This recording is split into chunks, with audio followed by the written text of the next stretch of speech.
Hi hello నమస్తే, welcome to KB ఫుడ్లబ్. ఈరోజు మనం చేసుకున్న రెసిపీ పైనాపిల్ జామ్. ప్రాసెస్లో ముందుగా పైనాపిల్ని కట్ చేసుకుందాం. ఇక్కడ నేను మార్క్ చేస్తున్నాను కదా, అది కాండం అనమాట, పైనాపిల్ కాండం. అది మనకి ఎలాంటి ఉపయోగం లేదు దానివల్ల. దాన్ని తీసి కట్ చేసేసుకుందాం. ఫస్ట్ నేను ఇక్కడ చూపిస్తున్నాను చూడండి, ఇది ఇలా ఈ కాండాన్ని మొత్తం కట్ చేసేసి తీసేసుకుందాం.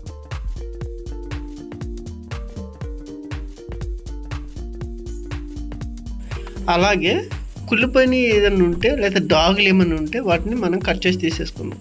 ఇక్కడ చూడండి, కట్ చేసి తీస్తున్నాం. అలాగా ఇప్పుడు కట్ చేసుకున్న ముక్కల్ని ఒక ప్రెషర్ కుక్కర్లో వేసుకుందాం. వేసుకుని దీన్ని మనం బాయిలింగ్ కోసం పెట్టుకుందాం.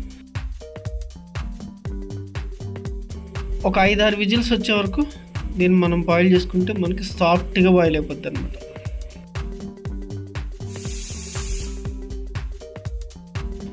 బాయిల్ అయిన ముక్కల్ని ఒక పాన్లో తీసుకొని ఇందులో ఒక 1/2 కిలో షుగర్ వేసుకుందాం.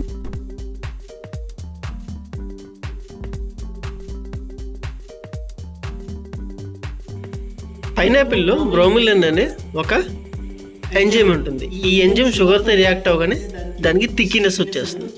Pure basic science. షుగర్ వేసుకున్నాక అందులోనే 1 ఇంచు దాల్చిన చెక్క వేసుకుందాం. అలాగే 2-3 లవంగాలు కూడా వేసుకుందాం. ఈ రెండు ఫ్లేవర్ని ఎన్హాన్స్ చేస్తాయి అన్నమాట. అలాగే వీటితో పాటే సాఫ్రాన్ కూడా వేసుకుందాం, 1 టీ స్పూన్. ఈ సాఫ్రాన్ అనేది కలర్ కోసం.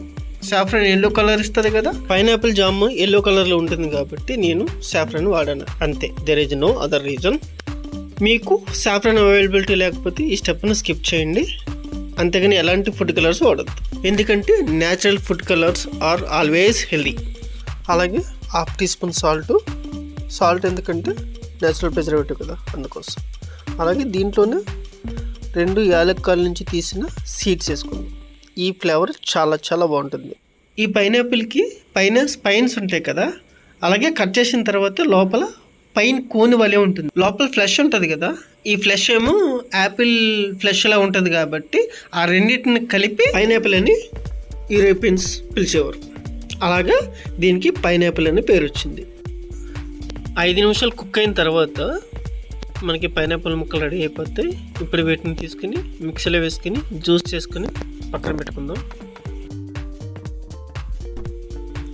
యాక్చువల్గా పైనాపిల్ అనేది పెరుగు నది ఒడ్డిన ఒక డ్రైనేజీ వైల్డ్ ప్లాంట్గా పెరిగేదన్నమాట.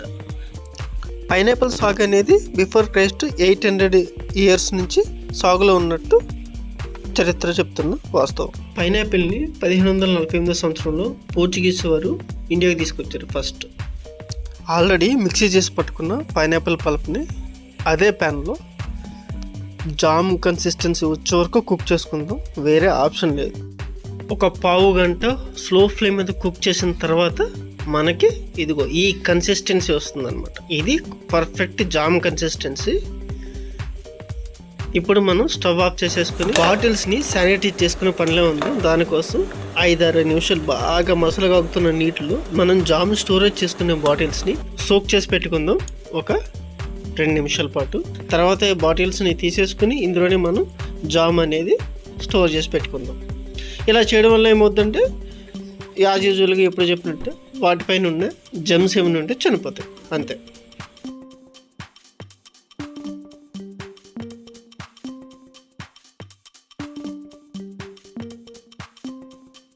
ఇక పైనాపిల్ న్యూట్రిషన్ వాల్యూస్ గురించి తెలుసుకుంటే మేజర్గా 80% వరకు పైనాపిల్లో విటమిన్ సి ఉంటుంది.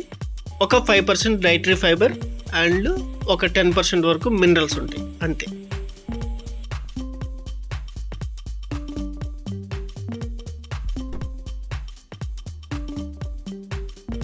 రెసిపీ చూసారు కదా, రెసిపీ నచ్చిందని అనుకుంటున్నా.